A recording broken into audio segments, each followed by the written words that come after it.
Hello students, class 4th and 5th, lesson number 3 शब्द विचार। शब्द विचार मतलब कि दो या दो से अधिक वर्णों का जो समूह होता है, दो या दो से अधिक वर्णों का जो समूह होता है उसे हम शब्द कहते हैं। जैसे कि राम, घड़ी, कलम, पुस्तक, फाइल और बहन इत्यादि। अब शब्दों का वर्गीकरण।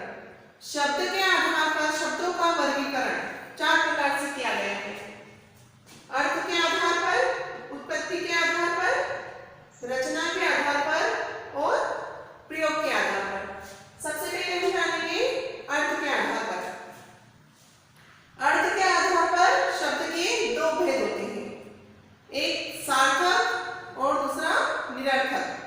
सार्थक शब्द जिस वर्ण समूह का स्पष्ट रूप से कोई अर्थ निकलता है, मतलब कि जिसका स्पष्ट रूप से अर्थ निकलता है उसे हम क्या कहते हैं? सार्थक। और जैसे कि चाय, खाना, धन, रोटी आदि। उसके बाद निरर्थक। निरर्थक नाम से ही स्पष्ट होता है कि जिसका कोई अर्थ नहीं है, जिसे हम शब्द के साथ जरूर प्रयुक्त करते हैं लेकिन उनका कोई अर्थ नहीं होता, कोई मूल्य नहीं होता है। जैसे कि खाना, वाना, चाय, वाय, धन, वन, रोटी और वोटी। तो मतलब कि इसके साथ सार्थक शब्दों के साथ जिन निरर्थक शब्दों को प्रयुक्त किया गया है उनका कोई अर्थ नहीं होता है। इसके बाद अर्थ के आधार पर हमने जाना कि शब्द के दो भेद होते हैं, एक सार्थक और दूसरा निरर्थक। उसके बाद नेक्स्ट है उत्पत्ति के आधार पर। उत्पत्ति के आधार पर शब्द के 4 भेद होते हैं, जिसमें पहला है तत्सम शब्द, दूसरा है तद्भव शब्द, देशज शब्द और विदेशी शब्द। सबसे पहले हम जानेंगे तत्सम शब्द। तत्सम शब्द जो कि संस्कृत भाषा के जो शब्द हिंदी में जो के त्यों प्रयुक्त होते हैं। तत्सम शब्द जो कि संस्कृत भाषा से प्रयुक्त होते हैं, संस्कृत भाषा से उनको हिंदी भाषा में प्रयुक्त किया जाता है, वे तत्सम शब्द होते हैं। जैसे कि नासिका, ग्रह, अक्षु, ग्राहक, ग्रद, घनिष्ठ आदि। ये क्या है? संस्कृत भाषा से ही मिले जुले रूप है, जिसे हम तत्सम शब्द कहते हैं और उन्हें हिंदी में जो के त्यों प्रयुक्त किया जाता है। अब ख, तद्भव शब्द। जो शब्द मूलतः संस्कृत भाषा के होते हैं, मतलब कि तद्भव शब्द जो मूलतः तो संस्कृत भाषा के होते हैं लेकिन हिंदी भाषा में बदलते हुए रूप में उन्हें प्रयुक्त किया जाता है। संस्कृत के शब्द को हिंदी भाषा में प्रयोग किया जाता है। मतलब कि जैसे कि तत्सम, तत्सम शब्द में उष्ट्र, तो उसे हिंदी भाषा में हम क्या कहेंगे? ऊंट। उसी प्रकार ग्रीवा, ग्रीवा तत्सम रूप है तो उसका तद्भव रूप होगा, ग्रीवा को हम कहेंगे गर्दन। उसी प्रकार गर्दन, मयूर, मयूर को हम कहेंगे मोर। आम्र जो कि संस्कृत भाषा मतलब तत्सम भाषा का रूप है और उसे हिंदी में प्रयोग किया जाता है तो आम्र का होगा आम। वैसे ही यहाँ पे अन्य शब्द भी दिए गए हैं, तत्सम और तत्सम, तद्भव। उसके बाद है ग वाला देशज शब्द। उत्पत्ति के आधार पर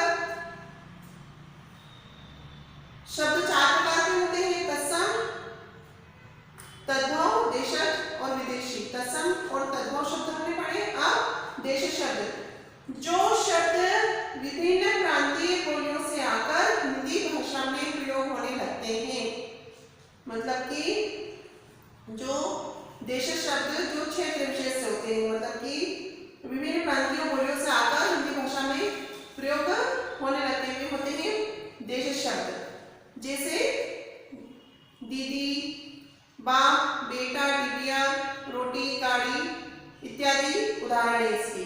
जैसे विदेशी शब्द।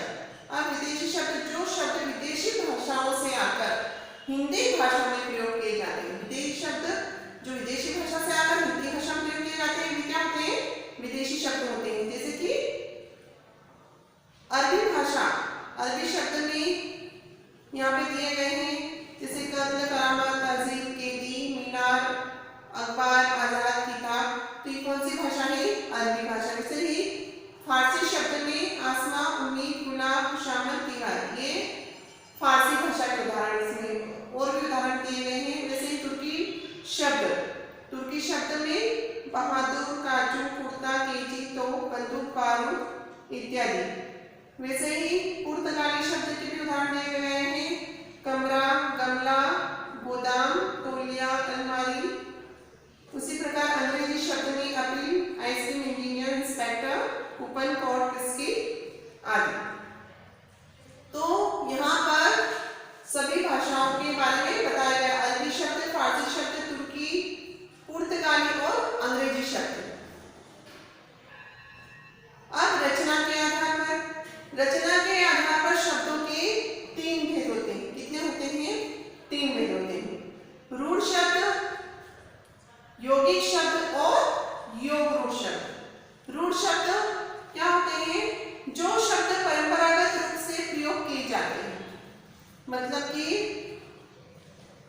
पुराने समय से अभी तक जिन शब्दों का हम प्रयोग करते आए हैं और आगे भी करते रहेंगे, जिनका खंडन करने पर कोई अर्थ भी ना निकले, तो उन्हें हम कहेंगे रूढ़ शब्द, जैसे रोटी, पानी, घर, स्कूल, बल्ब आदि। वैसे ही यौगिक शब्द वे शब्द जिनका खंडन करने पर सार्थक अर्थ प्रकट होता है। कुछ शब्द ऐसे होते हैं कि जिनका खंडन भी किया जाता है तो वो उनका कुछ अर्थ निकलकर हमारे सामने आता है, तो वे होते हैं यौगिक शब्द। जैसे गौशाला, तो हम कहेंगे गोधनशाला। जब गो और शाला को हम जोड़ते हैं तो बनता है गौशाला। मुख्य धनवंतरी, तो क्या जोड़कर क्या बनेगा?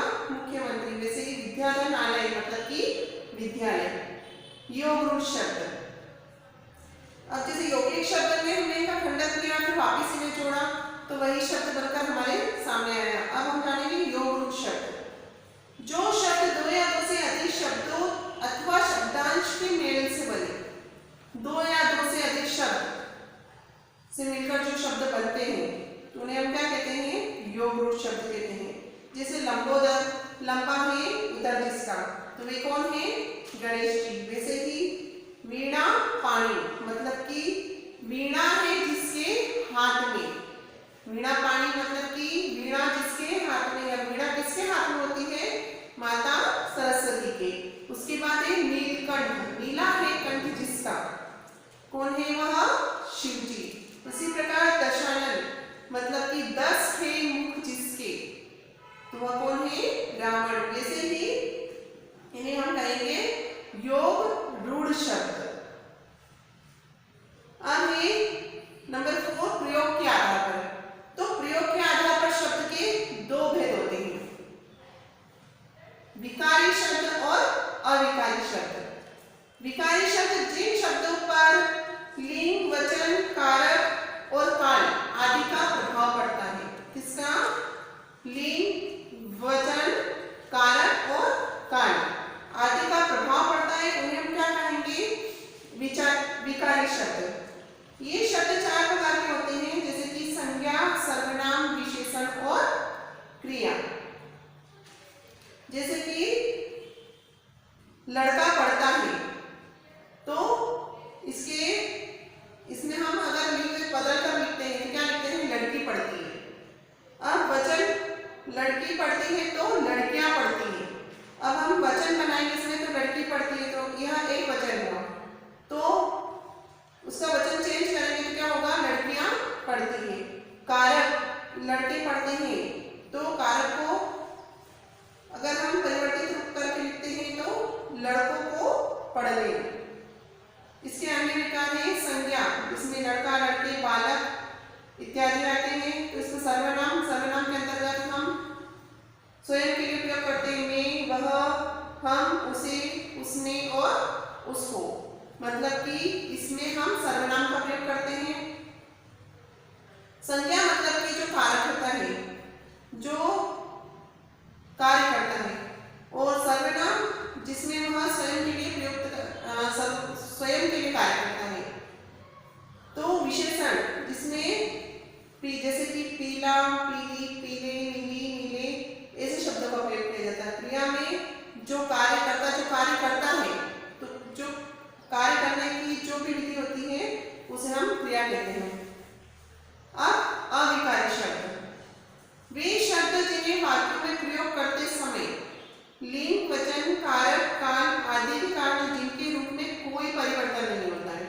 विकारी शब्द में परिवर्तन होता है, लेकिन अविकारी शब्द में लिंग, वचन, कारक और काल इत्यादि के रूपों में कोई परिवर्तन नहीं होता है, इसलिए हम इसे अविकारी शब्द कहते हैं। और ये अविकारी शब्द 4 प्रकार के होते हैं, जिसमें क्रिया विशेषण, संबंध बोधक, समुच्चय बोधक और विस्मयादि बोधक। क्रिया विशेषण के अंतर्गत धीरे, तेज, बाहर, कम या ज्यादा ऐसे शब्द का प्रयोग किया जाता है।